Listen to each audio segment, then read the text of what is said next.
ఈసారి ఎట్టి పరిస్థితుల్లోనూ తగ్గేదేలే అంటూ ఒక మహిళ మాట్లాడుతున్న మాటలు సోషల్ మీడియాలో వైరల్ అవుతున్నాయి. ఇంతకీ ఆ మహిళ ఏం మాట్లాడుతున్నారు, సోషల్ మీడియాలో ఎందుకు ఆ వీడియో వైరల్ అవుతా ఉంది అనేది మనం ఈ వీడియో చూసిన తర్వాతే మీ అందరికీ కూడా అర్థమవుతుంది.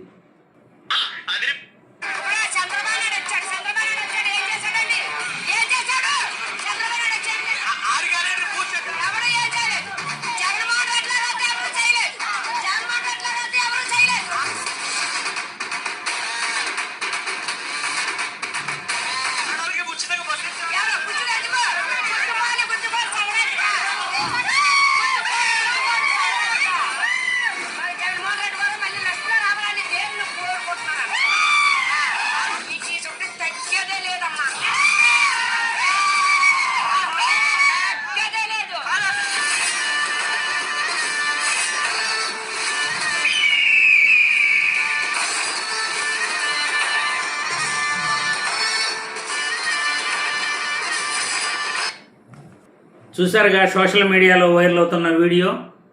ఈరోజు రాష్ట్రంలో ఈ మహిళ మాట్లాడుతున్నట్లుగా ప్రతి ఒక్కరు కూడా మాట్లాడుకుంటున్నారు.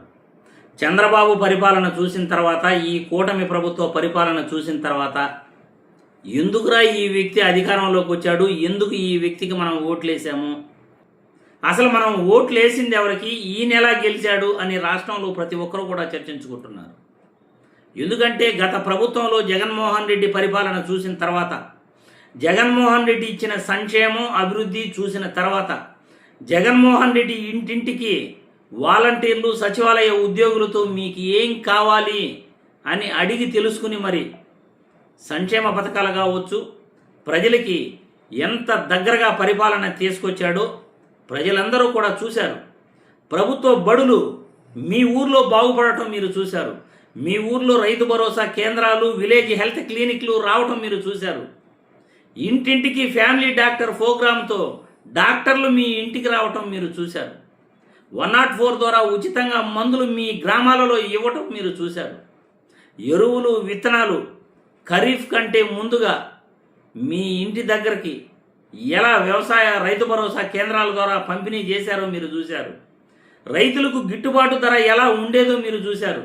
సంక్షేమ పథకాలు మీ అకౌంట్లో టయానికి ఎలా పడేటవో మీ జగన్మోహన్ రెడ్డి పరిపాలనలో చూశారు. ఇవన్నీ చూసిన తర్వాత చంద్రబాబు పరిపాలన చూస్తూ ఉంటే అసలు అప్పులు జగన్మోహన్ రెడ్డి కన్నా ఎక్కువే చేసేశాడు. 5 ఏళ్లలో జగన్మోహన్ రెడ్డి చేసిన అప్పు కంటే 2 ఏళ్లలోనే ఈయన ఎక్కువ చేసేశాడు. మరి అభివృద్ధి ఎక్కడా కనపడట్లేదు, సంక్షేమ పథకాలు ఎక్కడా ప్రజల అకౌంట్లో అందరికీ రావట్లేదు. మరి ఈయన ఏం అభివృద్ధి చేశాడు, ఎందుకు అప్పులు చేశాడో ఎవరికి అర్థం కావట్లేదు. మరి శాంతి భద్రతల విషయం ఎత్తుకుంటే ప్రతి చోట గలాటాలే, శాంతి భద్రతలు లేవు, అరెస్టులు, మాట మాట్లాడితే తప్పు, చట్టాలు అందరికీ వర్తించవు అన్నట్లు ఈరోజు పరిపాలన ఒక టీడీపీ నాయకులకు మాత్రమే అని అన్నట్లు ప్రవర్తిస్తున్నారు. చట్టాలను సక్రమంగా ప్రజలు ఎవరికీ కూడా న్యాయం దక్కేలాగా చూడట్లేదు. ఈరోజు పరిపాలనలో అన్నీ బోగస్ మాటలే, బోగస్ ప్రచారాలే, ఒక్కడ కూడా నిజమనేది లేదు. అన్నీ కంప్యూటర్ మాయం, గ్రాఫిక్స్ మయమే. 1వ తేదీ వచ్చిందంటే వృద్ధాప్య పింఛను కూడా ముఖ్యమంత్రి ఆయన బయట ఎక్కడి నుండో తీసుకొచ్చిన వంటని ఆయన ఉన్నట్లు బిల్డప్లు ఇస్తున్నాడు, అంతా తానే చేసినట్లు బిల్డప్లు ఇస్తున్నాడు. మరి ఎందుకు ఈ విధంగా ప్రజలు తిరగబడుతున్నారు, ఎందుకు జగన్మోహన్ రెడ్డి పరిపాలన కావాలనుకుంటున్నారు?